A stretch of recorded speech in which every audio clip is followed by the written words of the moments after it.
প্রিয় গ্রাম পুলিশ ভাই বোনেরা, আসসালামু আলাইকুম। আশা করি সকলেই ভালো আছেন। এই মুহূর্তে বাংলাদেশ সুপ্রিম কোর্টে অবস্থান করছি। কিছু গুরুত্বপূর্ণ তথ্য আপনাদেরকে জানানোর জন্যই ভিডিওটা। গতকাল বিল্লাল ভাই একটি পোস্ট করেছেন, কর্মচারী ইউনিয়ন কেন্দ্রীয় কমিটির গ্রাম পুলিশ।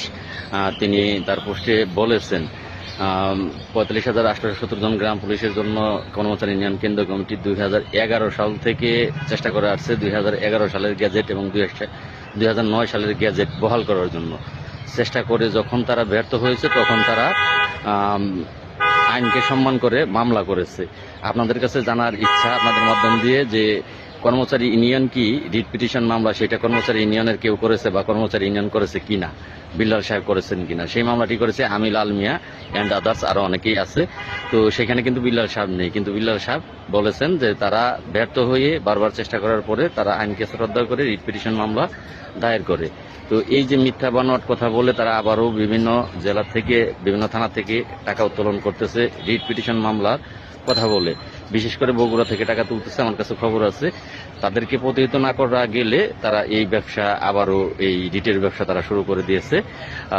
আপনারা জানেন, আপনাদেরকে অবগত করছি ইতিপূর্বেও কিন্তু তারা রিট পিটিশন মামলার কথা বলে, এক দিনাজপুর জেলার কথা বলবো, নজরুল জেলা সভাপতি, সে প্রত্যেকটা থানা থেকে প্রতিজন গ্রাম পুলিশের কাছ থেকে 600 করে টাকা উত্তোলন করে। তাতে প্রায় 3 থেকে 4 লক্ষ টাকা তার কাছে সারা জেলা থেকে উঠে। একটা টাকাও তিনি কিন্তু এই রিট পিটিশন মামলায় খরচ করে না। সেই টাকাটা তিনি এবং কেন্দ্রীয় কমিটির লোকজন তারা ভাগবাটোয়ারা করে খায়।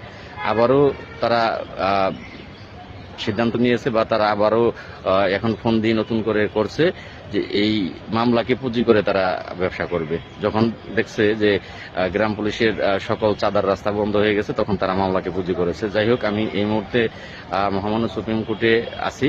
তো আপনারা দেখতে পাচ্ছেন যে এখানে আমি দাঁড়িয়ে আছি। এখানে আগে ন্যায় দণ্ডের প্রতীক ছিল, এখন আর সেই ন্যায় দণ্ডের প্রতীকটি নেই, যে কারণে আপনারা হয়তো বা বুঝতে পারবেন না যে আসলে এটা কোন জায়গা। আপনাদের সেই চিরচেনা ন্যায়দণ্ডের প্রতীকটি আর এখানে নেই।